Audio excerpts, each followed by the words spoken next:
Hello, everyone. Welcome to today's webinar. We will be covering lean portfolio management, practical patterns for amplifying the impact of SAFE. We're joined today from our friends at Scaled Agile. We're very lucky to have them. Thank you all for joining. Now, there's a few things to mention before we get started.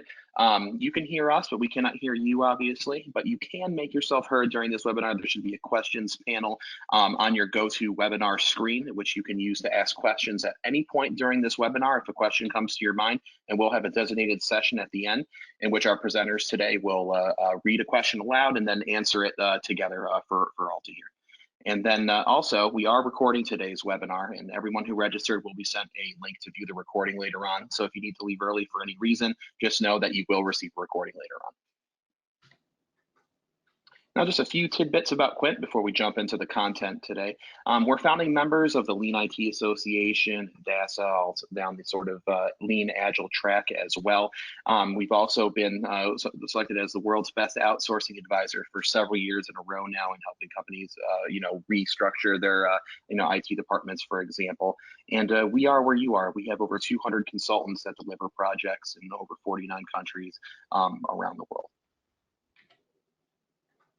And these are the 8 key areas in which we help our clients. We help them with their digital strategy and transformation, lean, agile, DevOps, like we're talking about today, data management, transformational leadership with their sourcing strategy and benchmarking, governance, risk, and compliance, their SIEM, service integration and management, and last off, of course, training and coaching, like with SAFE classes, for example.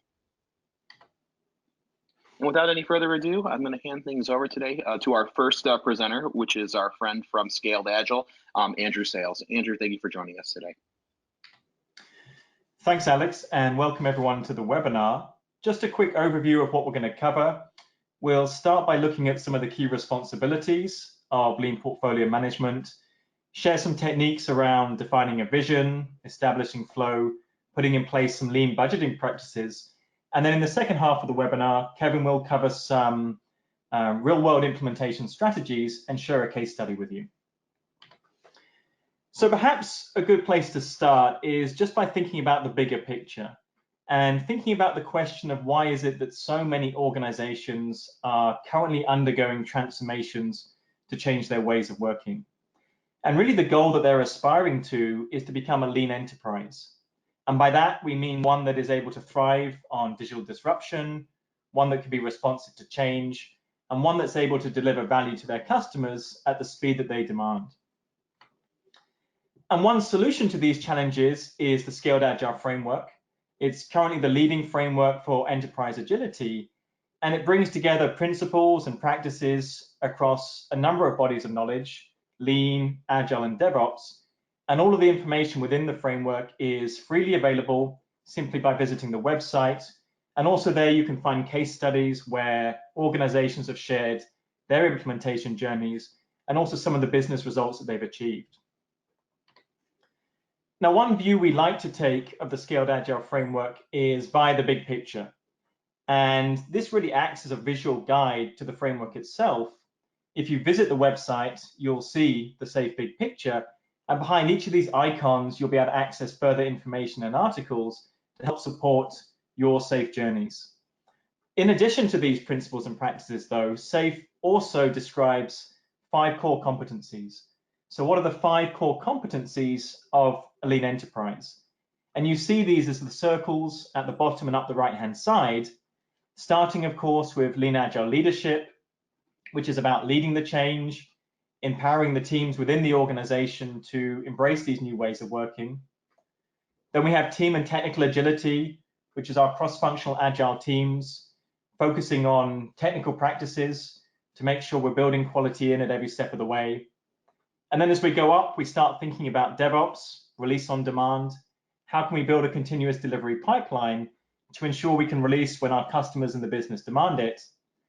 And then for the biggest solution builders, we have the business solutions and lean systems competency, which is really about how we can maintain agility when we're operating with hundreds and thousands of practitioners. And then, of course, the topic for today, lean portfolio management. And perhaps as we start thinking about what we mean by lean portfolio management, the first important consideration is how do we organize ourselves? We know that lean agile methods focus relentlessly on the goal of accelerating value delivery. And the first step in that is to identify and understand how value actually flows through the organization. Once we do that, we can then look to optimize that flow. And this is the picture that I think most of us are familiar with. Traditional approaches to organizational structures tend to optimize for skills, for management efficiencies, and therefore we're generally organized around different functional areas. In contrast, when we think about how value flows, it tends to flow across these silos. And in particular, as our products and solutions get more complex, the handoffs and communication that is required also gets more complex. And so for the reasons shown on this slide, this way of organizing is not conducive to improving and managing flow. SAFe takes a different approach to organization. In SAFe, we like to think about value streams, and value streams are simply all the steps needed, including the people, the systems, the information, everything required to deliver value to our customers or to the business. And the value here could be developing and deploying new solutions. It could be maintaining a set of products. It might even be developing and providing a set of services. But organizing around value in this way is going to produce substantial benefits. We're going to be able to generate faster learning in terms of what is working well. We're going to be able to shorten our time to market, improve quality, improve productivity. And as we'll see towards the end of this webinar, this way of thinking about organization is also going to allow us to put in place a much more leaner approach to budgeting. Now, one thing to keep in mind when we're thinking about bringing all the people involved in the creation and delivery of value together is that it's very likely they're going to be distributed across the organization. In fact, not only will they likely be distributed across functional boundaries, but in most cases, they'll be distributed geographically as well. And in SAFe, what we're talking about when we think about organizing around value is to create a virtual organization. We're not necessitating the changing of the organizational hierarchy, but rather we're identifying and bringing together the people who need to work together. So now that we have that context of organizing around value, we can provide a bit more clarity around what we mean when we define a SAFe portfolio. A SAFe portfolio is the mechanism by which we fund and govern those identified value streams. In terms of the scope, when we think about the portfolio, if we're considering small to mid-size organizations, this portfolio may indeed be equated with the entire organization itself. And it may contain and govern all the value streams across all the solutions that this organization is developing and delivering. But in larger organizations, what we're seeing is that the SAFe portfolio is often closer to a line of business. And in that sense, the enterprise will contain a number of SAFe portfolios. So for example, if we think about telco, we might have a SAFe portfolio focused on cloud IT. We might have one focused on all the value streams related to their mobile solutions. Finance, we might have portfolios around insurance, mortgages, and investments. Perhaps if we're working for an education company, we have one around their higher education solutions, one around their qualifications business. And then, of course, within a particular portfolio, if we take the insurance example, we can imagine value streams around solutions related to home insurance, another value stream related to the car insurance solutions, and maybe one for the travel insurance solutions. The whole point of the SAFe portfolio is that it provides strategic alignment across these value streams. It governs the investment, the budgets, and when necessary, provides a level of cross-value stream coordination.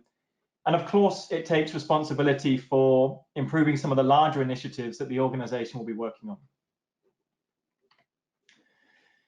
Once this portfolio is in place, the next critical step is to think about some of the responsibilities of the lean portfolio management team themselves. And if we think about the SAFe 4 core values, one of the core values is alignment. And alignment to a common goal is absolutely critical for being able to decentralize decision-making and speed up execution. Unfortunately, many times the challenge presented on this slide by Jeffrey Moore is that we often don't have alignment around some of these strategic goals. And as Jeffrey Moore says here, many strategy dialogues end up with executives talking at cross purposes because nobody knows exactly what is meant by vision and strategy, and no two people ever quite agree on which topics belong where. And Geoffrey Moore identifies the lack of good business discipline as one of the contributing factors to this situation. What I want to take you through now is some of the steps that SAFE recommends to put this disciplined approach in place to help manage this endeavor and ensure we can build alignment across the organization. So the first step for the lean portfolio management team to take is to define a set of strategic themes. And these will be our differentiating business objectives that are really going to provide our focus for the next 1 to 3 to 5 years. And you can see some examples on this slide. Appeal to a younger demographic, reduce some of our warehousing overheads by 50%. Not only that, they also act to ensure that this particular portfolio is connected to the wider enterprise strategy. And these strategic themes will arise out of a collaboration between lean portfolio management and wider enterprise executive teams. And they're going to provide the critical context for all the decision making that we're doing around the portfolio vision, around the budget, around some of the big initiatives that we're approving as well. Now, once we have a clear understanding of the strategic themes, the next step is to really define the portfolio domain and its associated business case. And what you're looking at on this slide is the portfolio canvas. And this is an adaptation of the business model canvas that I suspect a lot of people are familiar with. And this is a way that we can capture and define more clearly the business model associated with this portfolio. So starting at the top row, for every value stream that the portfolio governs, we specify that value stream. We make it very clear which solutions it is delivering, which customer segments it services, and what are the channels to market. And if there are any particular customer relationships that it maintains, we can call those out as well. And then, of course, for every value stream, we need to know how much money is being allocated and how are we going to judge success? What are the KPIs for that particular value stream? And then the bottom two rows are common to the entire portfolio itself. Who are our key partners, our key suppliers? What are the key activities we use to govern and operate? What are some of the key resources and stakeholders we need to call upon to make sure that we're governing and executing successfully? And then what's the cost structure? What is the budget? Are there any constraints on how we need to allocate the costs? What are some of our operating overheads? And of course, finally, what are the revenue streams? What money are we bringing in that we can reallocate during our budgeting processes? So the real objective here is to provide complete transparency and alignment to get a shared understanding and really try and take a systems thinking approach to portfolio management. Now, one critical role for the lean portfolio management team is to really balance core business activities as well as build a plan for the future. And the 3 horizons of growth model is from the book, The Alchemy of Growth. And this provides a nice structure for enterprises to start thinking about how they can manage their investments without neglecting performance in one particular area. And SAFE has extended this model slightly, and it's that extended version that you can see on this slide. If we start from the left, the Horizon 3 activities, these are our investments in investigating potential solutions for the future. So they're things like research projects, pilot programs, potentially minority stakes in new businesses. And of course, not all of these are going to prove to be fruitful. We're going to have to start and stop these on a continuous basis until we find those that we think we can bring forward for profitability. Horizon 2 then are those emerging solutions coming out of Horizon 3. And now we're starting to increase the investment here. Some of them will become things that we can productionize. But again, some of the things as we start to explore and invest more, we'll have to stop and decommission. And of course, Horizon 1 really describes our current business activities. And what we like to do here is split these into 2 types, the ones we continue to invest in and the ones we simply maintain that we're extracting the value from. And finally, all organizations have a set of solutions that they're bringing to end of life. And that's what the retiring Horizon 0 describes. Just as a note, the size of the circles in each horizon are there just to indicate the size of the investment in each potential solution. Now, as well as articulating all the current work that is taking place, another critical role for the lean portfolio management team is also to be clear about defining a future state. And of course, they can use techniques such as a SWOT analysis to think about the strengths, weaknesses, opportunities, and threats to help them define potential options for where they want to take the portfolio. But one nice technique that we recommend is actually using that portfolio canvas as a way of exploring potential options in terms of the direction they want to take the portfolio. And you can see I've just put an example on this slide for an organization working in the education industry. Perhaps they want to make a big move to digital textbooks. Perhaps they're considering moving the portfolio to focus on new markets. Or perhaps actually there's an opportunity for them to focus on opening a bricks and mortar college. The idea here is that we use the portfolio canvas as a design thinking tool to help us evaluate these different options before using it again to define clearly a vision for where we want to take the portfolio in the future. And then, of course, that future state can be used to help define the epics that are going to build the new solutions to help take us there, or maybe iterate on the existing solutions. And we'll look at epics later and how we define them, but for now, we can just be clear that they're the largest initiatives within the SAFE framework. So the last thing I just want to mention around alignment is to answer the question, how do we ultimately connect this strategy to execution? And of course, we do this through our program increment planning, our PI planning that takes place every 10 to 12 weeks, when we bring the entire ARC together, 125 people working in one of those potential value streams. And over 2 days, we start with management clearly setting the mission, minimal constraints in place, allowing the teams to build plans using all their knowledge and experience. And over the 2 days, through collaboration, new requirements are emerging, plans are being iterated upon, negotiations are taking place, and dependencies are being managed. And the critical thing about this event is really the acceleration that we provide in terms of some of the key stakeholder decisions. Ultimately, at the end of the 2 days, the teams have taken responsibility to create and commit to a set of plans that align with the strategy that's been laid out by the organization itself. We repeat this exercise every 10 to 12 weeks, which gives us the cadence needed to ensure we maintain that alignment, but also the ability to inspect and adapt as appropriate. Okay, so the second thing I want to look at is a critical aspect of business agility, which is really to think about innovation and fast feedback and the role that that plays in successful lean portfolio management. And if we think about some of the innovative solutions that organizations are developing, product development of any kind is inherently risky and has many uncertainties built into it. And sometimes this level of uncertainty causes some enterprises to avoid taking these risks, or perhaps when they do take the risks, they end up investing too much, building the wrong thing, or really not validating their assumptions to the level that they wish they could. So what we're going to look at now is really how SAFE addresses these challenges, how it manages the work, and how it allows us to generate the fast feedback needed. And the first step in this, of course, is to help visualize the work.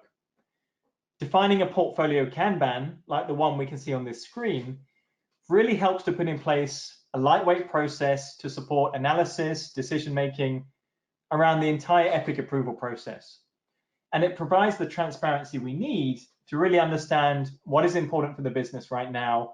It encourages collaboration through every stage of this process. And of course, the one on the slide is just an example, but if we go from left to right, the funnel is about accepting all new ideas. We don't put work in process constraints on this part of the portfolio Kanban. Really want to welcome ideas from all parts of the organization. But when we come to review these ideas, we certainly do want to be focusing our efforts. So we use weighted shortest job first, which is a prioritization process within SAFE to balance value and effort, to make sure that we're focusing on reviewing the things that are most important to the business, And we're going to limit the amount of review that is taking place because we know it detracts from the work the team has to do on an ongoing basis. As we pull things into analysis, we'll also manage the amount of work we have in flight. And here we'll start developing a lightweight business case to provide slightly more analysis and understanding before we give that go or no-go decision. Now, the important part of this Kanban system that I want to focus on today is the implementation phase.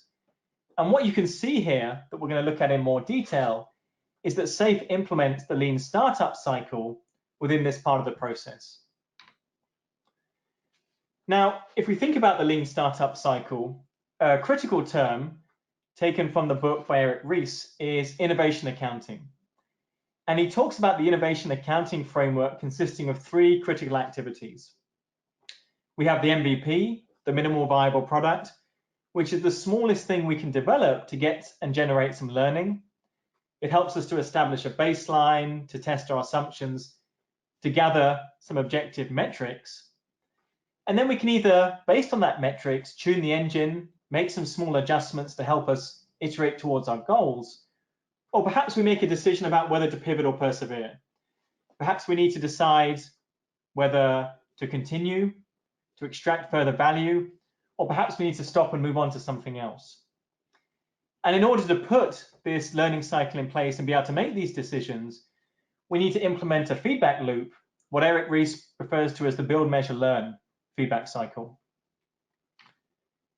And if we look at how we've applied this build, measure, learn to modeling epics, we can see how we're building in these opportunities to decide to whether to pivot or persevere.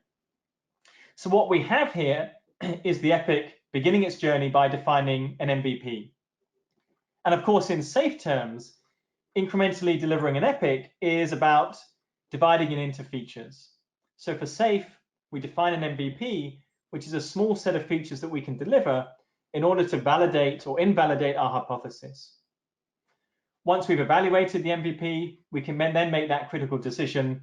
Do we stop and move on to something else, or do we continue to extract the value? If we do decide to continue to extract the value, any additional features, of course, will need to be compared and prioritized against other features we may be working on at that particular time. Now, one important thing just to call out is, when does this learning take place? And within SAFe, we have 2 mechanisms to help support this learning. We drive down the batch sizes of features by ensuring they always fit within a PI. So we know the features themselves can never expand beyond that time box. And we also use a range of different milestones. In SAFe, we have 3 types of milestones. We have milestones at the end of each PI. We have milestones every time we deliver to our customers. And of course, we can put in place learning milestones, which act as a decision point to force us to make a decision about what direction to go in the future. Now, let's just think very briefly then about how we actually define our epics. And we use an epic hypothesis statement. This is a template which can be used to capture, organize, and communicate all the critical information about an epic. And I put an example on this slide you can see for an airline that's thinking about developing a website for purchasing tickets. And of course, this is a significant endeavor. Before attempting to design and build the entire epic, the epic hypothesis statement really helps us to develop a way that we're going to be able to test our assumptions and gain the knowledge quickly before we decide whether to make the full investment. So at the top of the statement, you see clearly defined who this new website is for. It's for their current airline members who want to purchase tickets. We describe what it is. It's a website that provides the ability to purchase, search, upgrade, and check in, and then some differentiation against one of our competitors. The important part is at the bottom half. Some very clear business outcomes have been specified. We think ticket sales will be moved to the new website. We think our call center volumes will be decreased. We think customers will gain a better experience. And then importantly, the leading indicators. How can we actually measure and test this hypothesis early and often? And here we put in some indicators around monitoring the call center activity and being able to increase purchases via the website. What we're trying to do here is move away from lagging indicators so we can validate quickly whether we're on the right path. And just one quick thing to say about some of these other indicators. The question often comes up, why don't we use traditional measures like ROI? And the real reason is due to the fact that they tend to be lagging. By the time we get the information in, often the decisions we've had to make and the time frame within which we need to make them have passed. It's also very difficult to connect ROI to particular features in the system. Some features will be large, some features will be smaller, and it's very difficult to understand which ones contribute in which manner to the overall ROI. And then finally, it often doesn't tell the story about flow. Sometimes we see that large jobs impede smaller jobs in the system, reducing their ROI. There may be something that incrementally delivers more value that we need to be working on at a particular time. And then, of course, sometimes if we're exploring new markets, the things and products we're providing may not even be monetized at this point. So returning to the example that we looked at, we can now see some data coming in. And the idea here is that we can use this data to actually validate or invalidate the EPIC hypothesis. We can see from the graph that we are getting increased visits to the website. We're getting more queries, shown by that green line on some of the flight schedules. But we need to correlate this with the call center traffic. And indeed, we can see that the blue and the orange lines are decreasing, which seems to demonstrate that our hypothesis is being validated. Just note, one thing we want to try and avoid also is the idea of vanity metrics. So vanity metrics are things that are very easy to measure: lines of code, velocity of the teams, number of test cases passed. And whilst these KPIs are very important, they really don't help us to validate or invalidate our hypothesis attached to the epics. So finally, just on this section, the decision then to persevere indicates that there's some benefit in continuing the work that we're doing. And we validated that through our leading indicators. If we decide that there's no importance or value to continue, then we pivot. But this decision to pivot is often so difficult that many companies fail to make it. And one of the reasons they do this, one of the reasons they continue to invest when the data might be to the contrary, is because of the money they've sunk in so far to the initiative. And it's important to note that innovation accounting as applied to SAFE doesn't consider the sunk costs or the money already invested. If we really want to be able to pivot without mercy or guilt, we've got to be able to avoid these sunk costs and have a funding model that removes the pressures, the expectations of having to spend all the money that's been allocated. And that's what we're going to look at briefly now to conclude our view of lean portfolio management. So let's do that. Let's just summarize by having a look at how the budgeting process within SAFE operates to really allow us this opportunity to pivot or persevere. And we're just going to start by contrasting this approach with a more traditional project-centered approach, where typically multiple cost centers are contributing to an overall budget. And what we see is that this approach brings a number of challenges. Obviously, it's complicated, it takes time. It may require a great number of cost centers to contribute and fund. It really drives the teams to make very fine-grained decisions early on, forcing them sometimes to break down and specify the entire project up front before we really have the knowledge that we need to be able to do that. And then, of course, we have the situation where people tend to be assigned to projects on a temporary basis. Once the project is complete, they go back, they get assigned to another project, and it hinders our ability to create our long-lived, high-performing teams. And of course, another thing it does is focus on utilization. It tends to aim at driving to 100% utilization, which we know in lean and agile leads to an economic disaster. Scope increases, more difficulty in forecasting, increases in time and cost. And then finally, as I mentioned briefly before, one of the real challenges with this approach is building high team performance. And we know that maintaining long-lived teams, giving them a chance to improve their processes, is how we reach the levels of high performance. And that becomes very difficult in this particular approach. Since the portfolio itself within SAFE is a collection of value streams, we now have the opportunity to fund these value streams directly. Lean portfolio management, of course, is still controlling the total spend and the allocation between the value streams. And of course, they're approving the largest initiatives that are being worked on. But once the money has been allocated to the value stream, it allows us to commit our people to these long-lived programs, decentralize some of the day-to-day budgeting decisions, and critically, it provides the flexibility we require to really ensure we're working on the most important initiatives. Now, one thing just to say briefly is, as we decentralize some of these decisions, we need to put in place some level of guardrails to make sure that the budgeting decisions and the way the money is spent is in line with the lean portfolio management expectations. And SAFE defines 4 guardrails. The first is guidance across the horizon solutions we looked at. The second is some guidance across capacity allocation in terms of technical and business spend. The third guardrail is really about putting in place an understanding of an approval threshold. At what point do we need to come back to the lean portfolio management team to approve these new initiatives? And the final guardrail, number 4, is really about reasserting the critical role that our business owners play on each agile release train in ensuring the money is allocated in a way that matches the goals of the organization. Now, one challenge this brings, though, is that most organizations will generate more good ideas than we can fund. And this really results in a portfolio prioritization challenge. And in this slide, you can see the 3 value streams on the left within the same portfolio all have a large number of desired solutions. We can't afford to fund all of these, so within SAFE, we use a participatory budgeting process as a technique for solving this challenge and agreeing upon collectively across the portfolio an optimized set of solutions. And this process enables the lean portfolio management team to collaborate with business owners and other stakeholders to really right-size the investments that we're making in each value stream. This process itself was first introduced in Brazil in the 80s, and it's generally used across countries worldwide to give their citizens an input into the spending of state funds. And the process is to run a workshop where we present to the attendees all the potential solutions represented by the epics and allow them to make decisions about how best to allocate the funds based on the value they think will be delivered. But since we can't fund everything, it drives participation and collaboration.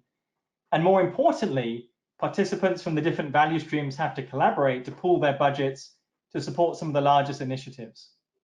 And what we're finding is that the discussions that come out of this collaboration really allow organizations to make better choices about the epics that they're going to implement to optimize the value delivery across the portfolio. So that concludes the overview I want to provide of how SAFE describes lean portfolio management. But before I hand over to Kevin, I'd just like to ask the attendees to use the poll that we've built into GoToWebinar.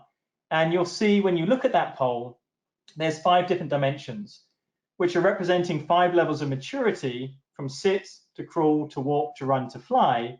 Sit, we don't have a formal strategy in place. Crawl, we have some of the responsibilities defined. Walk, we're starting to use some of the prioritization methods and we manage epic flow effectively. Run would be that we're starting to apply lean-agile budgeting. And then fly would really be that we're embracing all the things that we've mentioned so far in this webinar. So if I just ask the attendees to take a minute to please fill in the poll, and once we've done that, I'll let Alex show us the results. Great. Can everyone see those now, Alex? Yes. Perfect. So yeah, I'm not going to say too much, but I'm just going to represent and read out a few things. So it looks just like a lot of people are recognizing themselves as sit, quite a few 37% at crawl, and a few at fly, which is incredibly encouraging. One thing I will say just in summary is we've been running these polls over large groups of organizations. We did it at the summit earlier this year. And the picture we're seeing here is very representative of what we're seeing globally. And perhaps this is a great point for me to pass over to Kevin, who's now going to give us some practical guidance as to how we can improve these levels of maturity. So thank you very much, Andrew, for the talk about SAFE, how SAFE looks at lean portfolio management from a perspective of strategy and execution. Today I will show you, I will go with you through a case I picked up where they started their agile transformation back in November 2017. And it's a mid-sized mortgage servicer.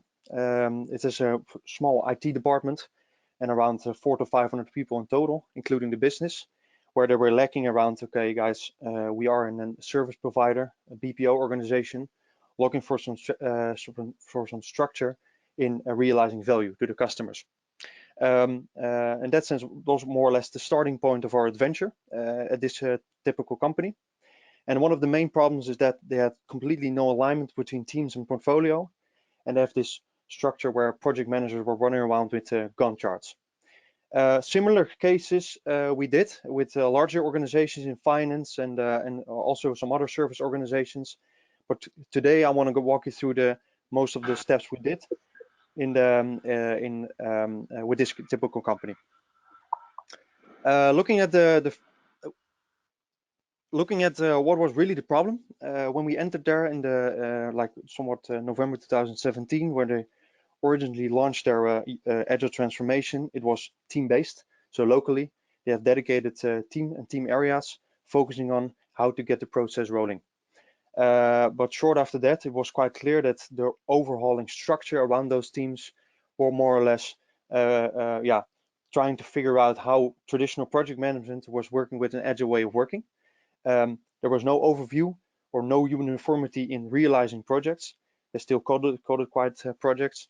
There was no clear priorities next to the thing that we still call HIPPO, so highest person's opinion, highest paid person opinion, or just the one who screams the loudest. So not really a uniform way of how to prioritize.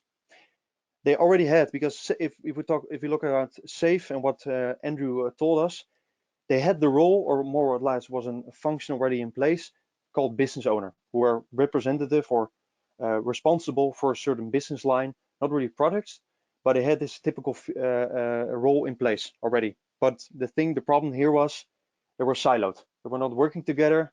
They were working only on their own goals and perspectives. And they had the typical demand and supply model. So a big basket of analysts with a few teams, but completely disconnected from each other. And lastly, it was full of lots of wishful thinking in terms of realizing deadlines. So you can imagine we have some compliance regulation projects, but also clients who wanted to have some kind of new features and processes in place. But in terms of deadlines, it was based on demand. So analysts trying to figure out, okay, how can we solve this puzzle without connecting or talking with teams? They come up with deadlines which most of the time were too strict and too close to the to even have quality products at the end. So there was, like, if I would say 5 typical problems which was at hand at this typical company, it would be these 5. And remember that it's located. They have this supply teams or agile teams working in IT locally on site, but they had a supplier who was working really doing the developing side of the work. So there was also a challenge. But I will talk about that later on this presentation. So what did we do? 3 things mainly. We restructured the portfolio operations, including the WIP limits, where Andy was talking about. I have an example of the actual portfolio Kanban we presented, or we started to implement. Secondly, we trained the business owners in working together and prioritization on the single business goals instead of their own specific goals. And thirdly, we hosted the PI planning to sync portfolio with the team plans. So especially what Andy was talking about, okay, you have on one hand your business strategy.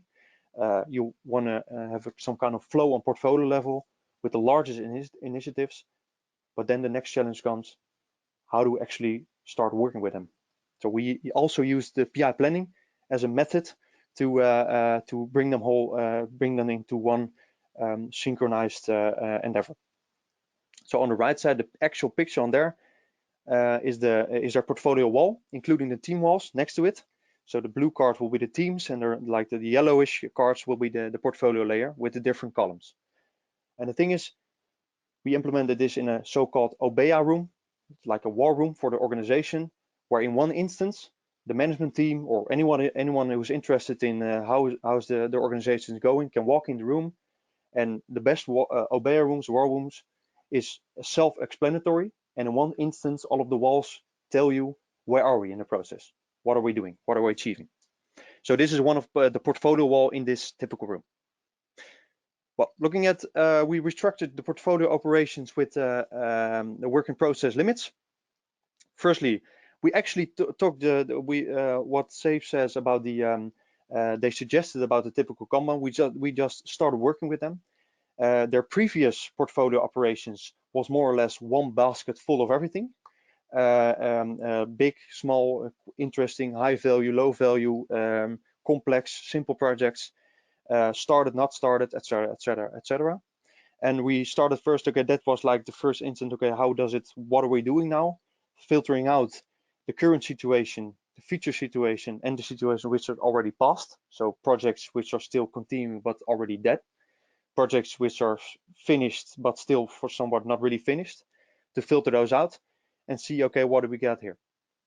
We took all of the main stakeholders in the organization. So looking at the business owners, the teams, the product owners especially, but also business analysts, to see, okay, guys, what can we do in order to structurize our approach better and dealing with demand much better?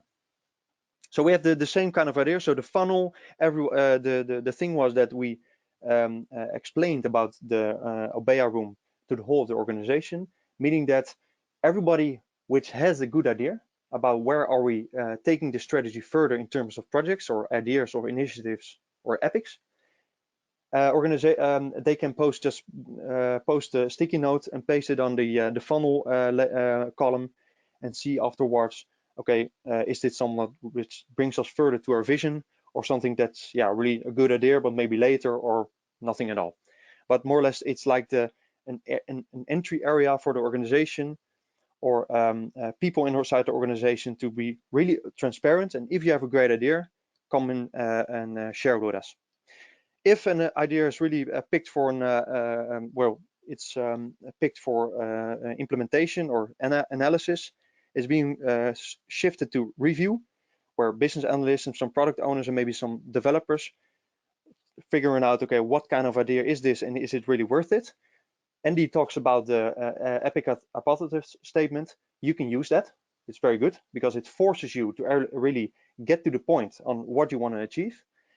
We adapted a little bit. So we used the epic hypothesis statement as a starting point, and they used the quick scan. They have a template for it right now. It's a little bit more details about specific context of the organization, but they help them, but still get to the point kind of idea on this format. So after that, if it's still okay, and the business owner says, yeah, this, an organization still says, okay, yeah, this brings us further to the vision. It enters the analysis phase, and there we break down epic into features and more or less maybe some starter stories to actually go to implementation phase. Make it ready for your next PI event to make it sure that everybody gets it, to know what to do and what kind of acceptance criteria are more or less inclined with it. Once that's done, we still have a go-no-go area. So this is more or less your investment. Your investment effort on this analysis phase is really specific, because you can still on the last side, if it's analysis and it's still not worth it, you can break it down and say, okay, well, dump it and start with a new epic, or move it to the backlog, where it's a potential epic to be implemented in the next few PIs. All right, so this is the thing. On top of that, we have the funnel. It's an infinited symbol. That means that, I mean, there can be like 100 ideas there. No bother, because no effort or investment is done over there. We have the two WIP limits, 4 and 4, meaning we first just counted the heads. So we have 4 or 5, then it was 5 or 6 business analysts working on initiatives, taking the role as epic owner in picking up ideas. But more or less into the coming the months past, and we figured out, okay, less is more in that sense, because it was not really aligned to the working process on team level. So we made it 4-4. So maximum 4 initiatives in review, maximum 4 initiatives on analysis. And even you can even discuss or debate about how do you want to have a WIP limit on your backlog. That's a good question. I would say think about it if you're interested in what is the purpose of doing WIP limits on the backlog. I have my own opinion, but maybe we can discuss it later on. So next thing we did is to train the business owners in prioritization. As I told you, there's like 4 or 5 business owners: sales, IT, product management, business intelligence, business operations, etc., working on their own. like silos. Were mining on their own kind of idea, own targets. The organizational wide business goals were not really interested. I mean, they were interested, but not for a personal level, for the business owners in that sense. So we took them through a few workshops, not only the business owner but also the executive, to make sure what is the biggest value we're after, what is the horizon we are looking at, and how can we work together that we are still, I mean, the business owners as we are, generating business and making sure that we are profitable in the future, but in terms of looking at the same thing, the same horizon, how can we help each other to prioritize? So that was like the basic start. And to help them prioritize in terms of a method or process, we used the method weighted shortest job first. So the abbreviation is WSJF. It's a technique from SAFe where you can start. Where you can use to prioritize features and epics on a portfolio level. We use that as a method or as a technique to start discussion. Okay, what are the levels we wanted to have to prioritize? And on the lower side, the image you see is the actual result of this discussion. So they have a adjusted prioritization technique. I wanted to translate this, but still it's quite in Dutch. So for the Dutch viewers, it's readable. Otherwise, I can send you later with a translation. No worries. To have a little bit of an inspiration. Okay, how did they do it? And basically the sum on the right side, the scoring tells you what of a relative prioritization is this. Oh yeah, one more thing. Before the process limits were in place, they had like 30 to 40 plus items in progress, more or less. We're never gonna know for sure. But after it was a maximum of 20 items all over the lane. So from the beginning to the end, it was 20 items max in terms of initiatives. So lastly, one of the things we did is hosting a PI planning session. So the first one is the first initiative, the first PI. There was a picture of taking that with one of the last days with the confidence vote. The PI really binds your portfolio to the teams, to their operations, to your implementation efforts. It gives focus, it gives more quality, higher quality. It gives a perfect overview of how everything is going. Also with dependency management, because you know how it works. We know sometimes how if we are not visualizing how it all works with dependencies. If you visualize it, it becomes more clear. And that's just exactly the thing we showed here. I have another picture on the next slide. See you how it works with the program board and dependency management. Our organization also continues in sync because every 12 weeks or 10 to 12 weeks, we hosted this. They are still hosting this PI event right now. Actually, they finished their second day yesterday at a PI number 5 already. So there's a continued process which they use. So before the first PI, what do you do? Well, they already had the foundational level or the process in place about how do you work with Scrum. But now in terms of how do you work with Scrum in terms of enterprise and SAFe, we trade them all in like a kickstart with SAFe for teams to make them understand what is their role on team level, but also what is their role towards portfolio management and towards the entire organization. And another tip, we hosted the first PI on an external location due to focus on planning. It actually works because then the second PI they did was in their internal organization. And there was quite a much distraction in that sense, so it makes more sense to make it here. So what was the result? New portfolio operations cost flow of value. Deadlines were more realistic and more focused on organizational goals because now we're working as a team to bring initiative from A to B instead of how many people can I harvest for my project, and they keep running around hoping that they will finish the deadline. So what are we doing now? They start looking for a value stream organization entirely. So not only IT, but also the complete business operations to one value stream, continuous delivery value. So that's like an experimental phase. They seek to embed suppliers more into delivery process because they have this very harsh external dependency to see how can we onboard them, or in any case, how can we include them in the process instead of that it's still an external supplier. And they are sort of IT for IT initiatives like test automation and a more enhanced platform, so they can more autonomously support or launch features. That was a story. So I have a little bit of an idea of, okay, what did we do? Similar project we do with current in other areas of business, but also with other clients. As we can see, what can we do for you? Basically, we can help you bring you back in control over your agile delivery process by structuring your portfolio, or maybe portfolios, depending on the size. Connecting your enterprise strategy to your daily execution with agile teams. Generating a vision and roadmap. So in expectation management with the external clients make more sense. What can they expect when, approximately, and how do you communicate with that? Also in between. Understanding how value flows and how to manage it. So through your organization, how do you organize in such a way that it's less handles and more fluently? In practice, what can you expect? Well, we take you and your team through a set of workshops to define the current and future state of your portfolio. We can create a portfolio flow which connects you to your business, similar to the one I presented, or another one, depending on the context and the roles you work with. We also create a clear role and responsibilities, because that was also one of the problems, that so many different roles and responsibilities doing the same thing, no overview and stuff. So what we did is having clear role and responsibilities, also inclined to phases in the portfolio, made more sense to them, and also more predictability in the process. And lastly, we can coach you and your team on how to bring your portfolio further down the line, and also maybe to see, okay, how can we actually act as a value stream organization in terms of continued delivery. Alex, I think we are at the end, and we have time for some questions, if there are any questions.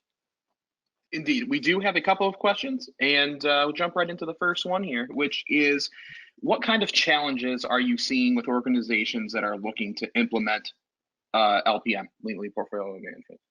Yeah. Well, the thing is that normally it's quite disconnected. So we have like or we have a very structured portfolio process, or quite unclear realization phase, implementing stage, so with the teams. And the challenge is to make the connection between both worlds. So how do we work make sense, but the demand comes in, the question comes in from the market or inside, or compliance, whatever.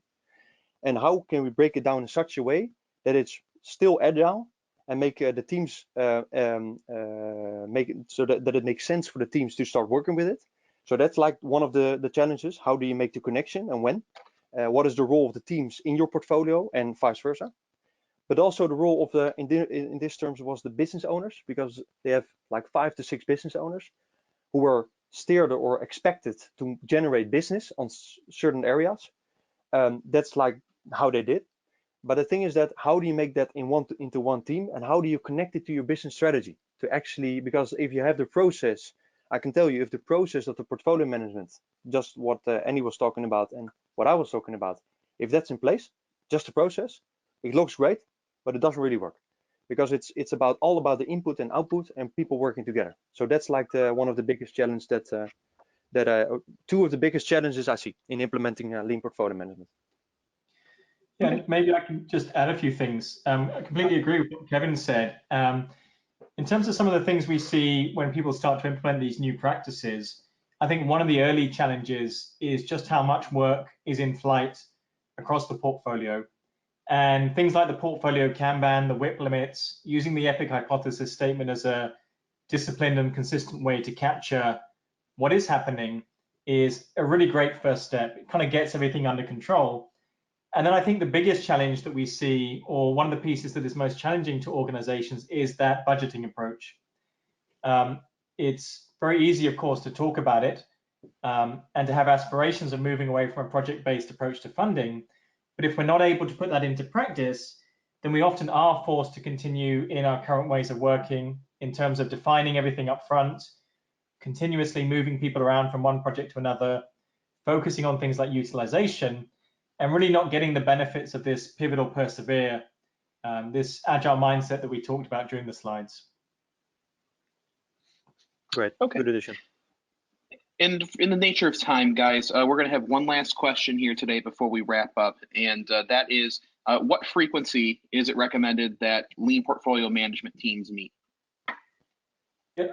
Should I jump in first on this one, Kevin, and then you can add something afterwards? So, in terms of SAFE, we talk about a portfolio sync meeting. That's really the mechanism by which this happens. And generally, this is occurring every couple of weeks. And the purpose of this meeting is to look across and discuss items in the three main areas of responsibility: the strategy and investment, so looking at MVPs, approving new initiatives, operations, are we coordinating and executing across the portfolio successfully, and then governance in terms of metrics and making adjustments to our budgets. But one pattern I am seeing more and more these days is to separate a more strategic meeting, perhaps the strategy and the governance piece, to take place less frequently, and then to have the operational meeting on this more frequent 2-week cadence. So we're able to keep supporting execution, removing impediments, and then perhaps once a month, we're taking a look at the strategy, the investment decisions, and the governance. Right. So what? Just a quick on the question. It was like, what is the frequency recommended to the portfolio team meets, right? Yep. Yeah. So we in this instance with the case I just explained to you, it was like every week. So they have this old PMO, so portfolio management team, who was working on old school project in terms of more traditional timeline. And what they did is like we meet every Thursday to talk about what are the new priorities, what is currently in place on analysis phase, and are we looking at in terms of realizing the value, or we needed help there or clarification. So every week is like a resync on the portfolio and team level where this team was connecting. In our place, the lean portfolio management team was not only the business owner, portfolio manager, and maybe some architect, but also the product owners, to have the whole organization in terms of value connected into one meeting. So that actually worked. Okay. Thank you both for your excellent answers and excellent presentation. So I think we're going to go ahead and wrap up today. I want to thank everybody for joining. Feel free to reach out to us either at quintgroup.com or to Andrew with Scaled Agile at scaledagile.com. And I know they would both be happy to talk with you about SAFE if you have any additional questions or anything that comes to mind after this webinar. Again, hope the rest of your day is fantastic. Thanks again for joining, everybody. Goodbye.